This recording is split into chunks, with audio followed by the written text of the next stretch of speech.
আসসালামু আলাইকুম রহমতুল্লাহি অবরকাতুহ। সম্মানিত দর্শক, বিএনপি রাজনীতির যে টার্নিং পয়েন্ট, এটি সম্ভবত আগামী জুন মাসের মধ্যে একটা সেটেলমেন্টের দিকে যাচ্ছে। একেবারে সহজ সরল বাংলায় বলি, যদি জুন জুলাই আগস্ট এই ৩টি মাস বিএনপি টিকে থাকতে পারে,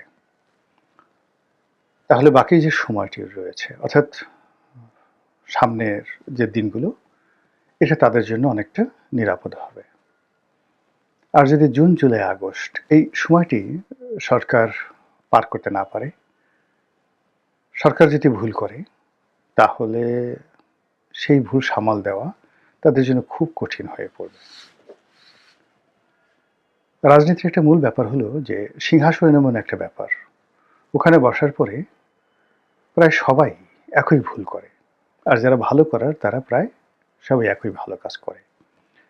আমাদের যে বাংলাদেশে যে সিংহাসনটা এই মুহূর্তে যেটা আছে, এটা তারেক রহমান সাহেব বসুন, জিয়াউর রহমান সাহেব বসুন, খালেদা জিয়া, শেখ হাসিনা, অথবা ধরুন এরশাদ, যারাই বসেন না কেন, কতগুলো সমস্যা, মৌলিক কতগুলো সমস্যা এবং মৌলিক কতগুলো সম্ভাবনা, এগুলো সকলের জন্য সেম।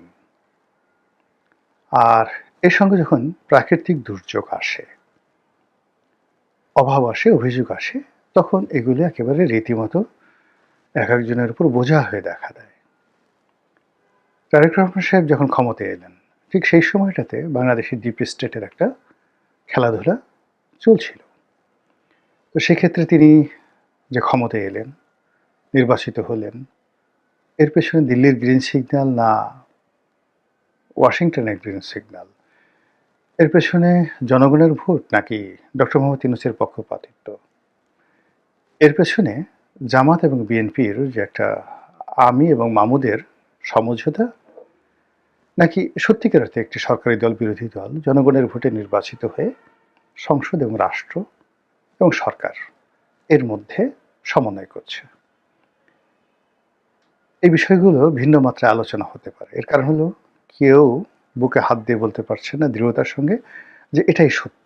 অর্থাৎ তারেক রহমান সাহেব আমেরিকার গ্রিন সিগন্যালে আসছেন, কেউ বুকে হাত দিয়ে বলতে পারবে না। তিনি দিল্লির গ্রিন সিগন্যালে এসেছেন, সন্দেহ করা হচ্ছে, কিন্তু এটা যে ফ্যাক্ট কেউ বলতে পারছেন না। ফলে কি হলো, যখন কোনো একটা বিষয় নিয়ে ধোঁয়াশা তৈরি হয়, সন্দেহ তৈরি হয়, অবিশ্বাস তৈরি হয়, মানুষ সিদ্ধান্ত নিতে পারে না, তখন কি হয়, সেখানে কাঙ্ক্ষিত ফলাফল আসে না। যার কারণে সরকারের কাজে এখনো পর্যন্ত কোনো গতি আসেনি। গত ১০০ দিনে একজন বলার চেষ্টা করছেন যে ডাউন টু আর্থ।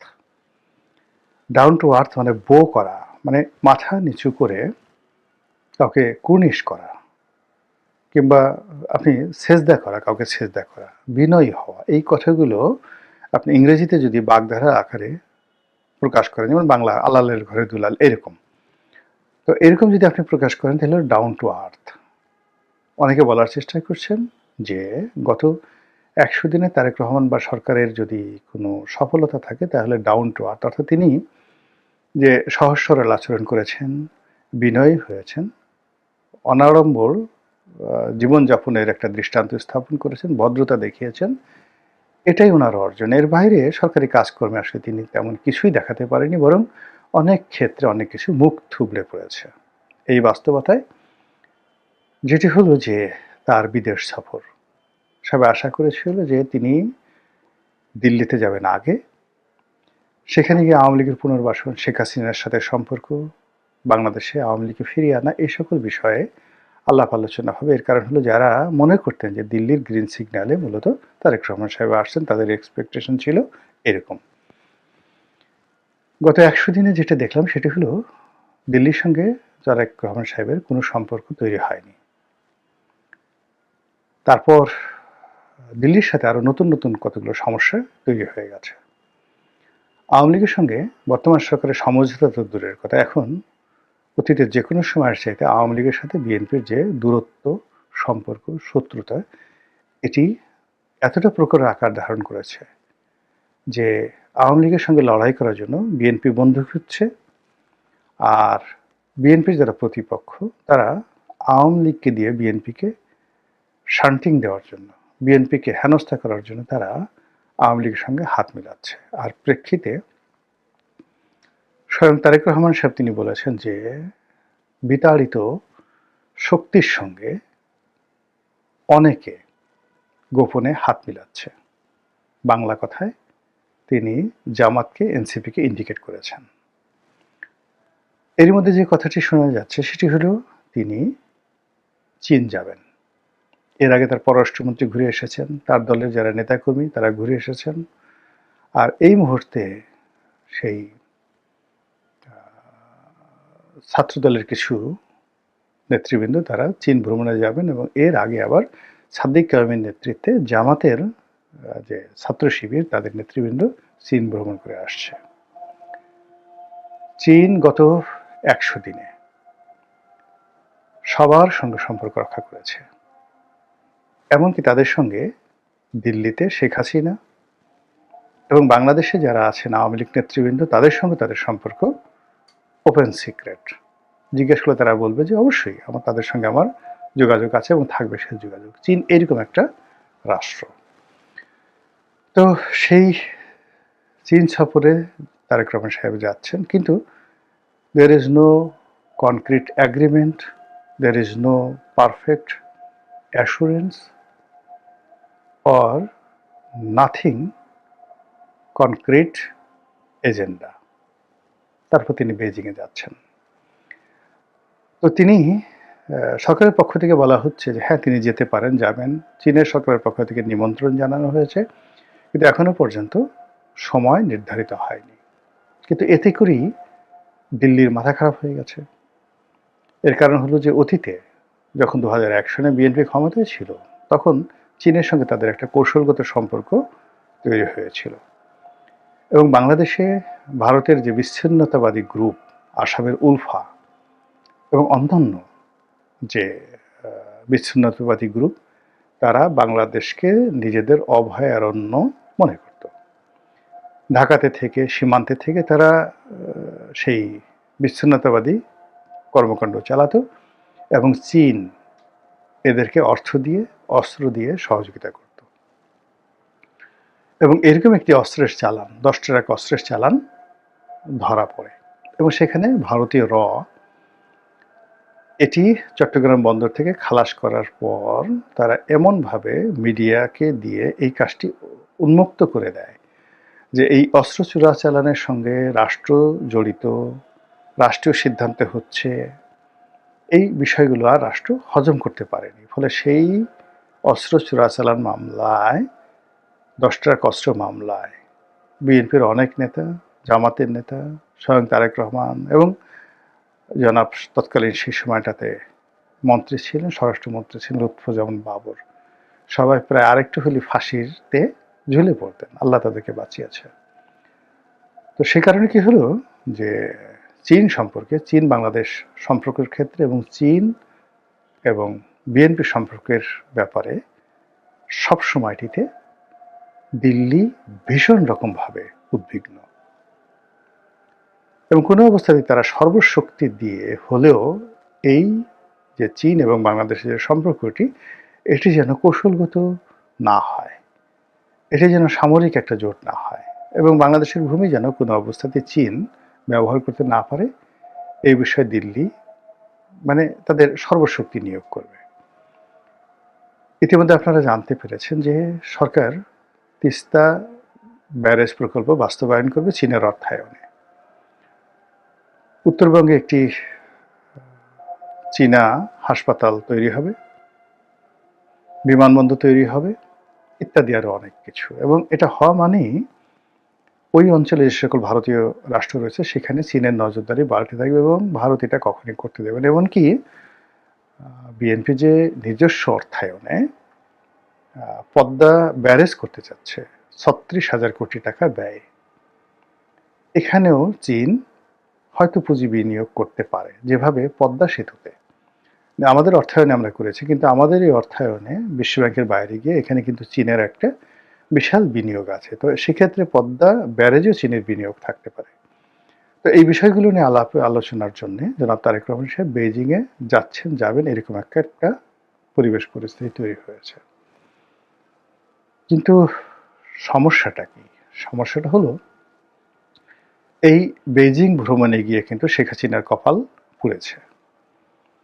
তিনি ২০২৪ সনের নির্বাচনে বিজয়ী হওয়ার পরে সামহাউ তার ভিতরে একটা প্রচণ্ড আত্মবিশ্বাস জন্ম নিয়েছিল যে তিনি অনন্তকাল ক্ষমতায় থাকবেন।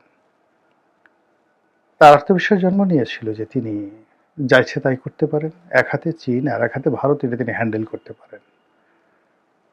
কিন্তু টেকনিক্যাল কারণে, বিভিন্ন কারণে তার আশেপাশে ভারতের লোকজন এতটা শক্তিশালী ছিল, কি সেনাবাহিনীতে, কি পুলিশ বাহিনীতে, কি সিভিল সার্ভিসে, শেখ হাসিনা মানে দিল্লির বাইরে যদি এক পা সামনে এগোতেন, অমনি দিল্লির যারা লোকজন আছেন তাকে টেনে হেঁচড়ে একেবারে কলকাতার দিল্লিতে নিয়ে অপমান করিয়ে আনতেন। আপনারা জানেন যে দিল্লিতে মানে শেখ হাসিনার পতনের আগে শেখ হাসিনা একবার কলকাতাতে গেলেন, একবার দিল্লিতে গেলেন নরেন্দ্র মোদীকে দেখা করার জন্য, এবং তাকে যেভাবে এয়ারপোর্টে রীতিমতো অপদস্থ করা হলো। একজন খুবই যাকে বলা হয় অপরিচিত উপমন্ত্রী পর্যায়ে লোক পাঠিয়ে বাংলাদেশের প্রধানমন্ত্রীকে অভ্যর্থনা জানানো হলো। এটা ওই যে দিল্লির যারা বাংলাদেশের দিল্লির দাস বা দাসী ছিল, তারাই এই শেখ হাসিনাকে এই অপমানটা করিয়েছে, যেন সে তার যে অহমিকা বোধ এটা কমে। শেখ হাসিনা এটা থেকে বের হয়ে আসার জন্য সে জো বাইডেন সরকারের সাথে চীনের সঙ্গে সম্পর্ক স্থাপন করার চেষ্টা করেছে, এবং সে যখন বেইজিংয়ে ছুটে গিয়েছিল তখন এই কোটা বিরোধী আন্দোলন বাংলাদেশে প্রবল আকার ধারণ করে। কিন্তু বেইজিং তাকে এই যে তারেক রহমান সাহেবকে যে শর্তগুলো বেইজিং দেবে, ঠিক সেম শর্তগুলো শেখ হাসিনাকে দেওয়া হয়েছিল। শেখ হাসিনা যদি সেটা সঙ্গে সঙ্গে অ্যাকসেপ্ট করে ফেলতেন, দেন অ্যাকসেপ্ট করে ফেলতেন, তাহলে ভিন্ন ইতিহাস হতো। তিনি সময় নিয়েছিলেন বা গড়িমসি করেছিলেন, এবং বৈঠকটি ছিল একেবারে সরাসরি চীনের প্রেসিডেন্টের সঙ্গে। It's not a matter of joke. ওই সময়টাতে ওই তার সফর সঙ্গীদের মধ্যে হয়তো দিল্লির দাস দাসী ছিল, তারা বুঝিয়েছে যে দেখেন বাংলাদেশের চারিদিকে রয়্যাল লোকজন এভাবে বসে আছে, আপনি এরকম একটা জিনিস করে যাওয়ার সাথে সাথে এয়ারপোর্টে নামার সঙ্গে সঙ্গে আপনাকে ফায়ার করা হবে। গদিচ্যুত তো পরের ব্যাপার, ক্ষমতা তো পরের ব্যাপার, আপনাকে একেবারে ঢাকা এয়ারপোর্টে গুলি করে দেবে ডাইরেক্ট। এবং মানুষ দেখেন একবার ভয় পেয়ে গেলে না, বারবার শুধু তার মধ্যে সে ভয় প্রবল আকার ধারণ করে, আত্মবিশ্বাস থাকে না। শেখ হাসিনার মনে প্রথম ভয় তৈরি হয়ে যায় সেই শাপলার ঘটনা। প্রথম ভয় হয় আসলে গণজাগরণ মঞ্চ, তারপরে শাপলার ঘটনা, তারপরে 2013 সনের জ্বালাও পোড়াও আন্দোলন, 2015-16 সনের জ্বালাও পোড়া আন্দোলন, এবং ওই সময়টাতে সেনাবাহিনী, পুলিশ বাহিনী, ভারত পুরো শেখ হাসিনাকে কবজা করেন এবং তাকে একটা পাপেট বানানোর চেষ্টা করে। এবং ওই সময়টাতে কিছু মানুষ ছিলেন পুলিশে, কিন্তু শেখ হাসিনা জানতেন যে এরা রয়্যাল এজেন্ট। তো এভাবে শেখ হাসিনাকে আসলে করোনার সময়টাতে আরও ভয় দেখে রীতিমতো বন্দি করে ফেলা হলো, তাকে জনবিচ্ছিন্ন করে ফেলা হলো। এবং যেহেতু তিনি তার রাজনৈতিক যে উইং, নেতা, কর্মী, জনগণ, এদের সঙ্গে তার কোনো সম্পৃক্ততা ছিল না 2021 সনের পর থেকে বা 20 সনের পর থেকে, পুরো সময়টা তিনি একটা কাচের ঘরে তিনি বসবাস করতেন। ফলে তাকে ভয় দেখানো, কনফিউজড করে দেওয়া, তার সিদ্ধান্ত থেকে তাকে বিচ্যুত করা খুব সহজ একটা বিষয় ছিল। ফলে তিনি বেইজিংয়ে থেকে অনেকটা অপমানিত হয়ে, লাঞ্ছিত হয়ে, ভগ্ন মনোরথ হয়ে বাংলাদেশে এলেন, এসে একটা সংবাদ সম্মেলন করলেন, এবং ওই একটা সংবাদ সম্মেলনে মুখ ফসকে রাজাকারের নাতিপুতি বের হয়ে গেল, পুরো জিনিস নিয়ন্ত্রণের বাইরে, শেষ হয়ে গেল। ঠিক সেম ঘটনা ঘটতে যাচ্ছে তারেক রহমানের ক্ষেত্রে, একই ঘটনা। তারেক রহমান সাহেব প্রাণান্ত চেষ্টা করেছিলেন দিল্লির সঙ্গে সম্পর্ক স্থাপন করার জন্য, কিন্তু দিল্লি যেভাবে শেখ হাসিনাকে কবজা করেছিল, তার চাইতো অপমানজনকভাবে তারেক রহমান সাহেবকে এমন কিছু শর্ত দিয়ে, এমন কিছু পরিস্থিতি তৈরি করে, এমন কিছু করতে হয়তো দিল্লি বলেছে যেটা তারেক রহমান সাহেব বা তার লোকজনের পক্ষে আদৌ সম্ভব না। যেমন তারেক রহমান সাহেব চাইলেও কিন্তু এখন শেখ হাসিনাকে বাংলাদেশে আনতে পারবেন না, তিনি সব হারাবেন। তখন দিল্লি যদি এটা ভাবে বলে যে আমাদের সঙ্গে নেগোসিয়েশন করতে হলে আওয়ামী লীগকে প্যাসেজ করে দিতে হবে, এটা তো বিএনপি পাচ্ছে না। আবার এদিকে তিনি যে দিল্লিকে রাগিয়ে বেজিংয়ে যাচ্ছেন, বেজিংয়ে যাওয়ার পর বেজিং যে জিনিসগুলোর কথা বলবে, যে কাজগুলো করতে বলবে, যদি সেই উলফাদের কথা আবার আসে, যদি সেভেন সিস্টারের কথা আবার আসে, যদি সামরিক ঘাঁটির কথা আসে, তাহলে বাংলাদেশ কি সিদ্ধান্ত নেবে? আর যদি বেজিংয়ের সাথে জাস্ট যে কোনো একটা সমঝোতা চুক্তি হয়, সেই সমঝোতা চুক্তি হলে আমেরিকা বেঁকে বসবে। আবার বেজিংয়ের সাথে যে একটা সমঝোতার স্বাক্ষর হবে, তার আগে তো বলবে যে আপনারা যে মার্কিন যুক্তরাষ্ট্রের সাথে যে চুক্তি করেছেন, ওই চুক্তি অনুযায়ী তো আপনি আমার সঙ্গে কোনো সামরিক বেসামরিক বাণিজ্যিক চুক্তি করতে পারবেন না আমেরিকার অনুমতি ছাড়া। ফলে আপনার সাথে আলোচনা করে আমাদের লাভ কি? আগে ক্যান্সেল ইট, আগে আমেরিকার ওই চুক্তিটি ক্যান্সেল করেন, তারপর আমাদের সঙ্গে আসেন। এখন বলেন তো কোনটা করবে? এই যে ত্রিমুখী যে সমস্যা, এই সমস্যার আবর্তে জনাব তারেক রহমান সাহেব যে বেইজিং যাবেন, আবার সেখান থেকে কিছু নিয়ে আসবেন, কি মনে হচ্ছে আপনার কাছে? খুব সহজ? মোটেও সহজ নয়। মহান আল্লাহ আমাদের সবাইকে হেদায়েত দান করুন এবং হেফাজত করুন। আসসালামু আলাইকুম।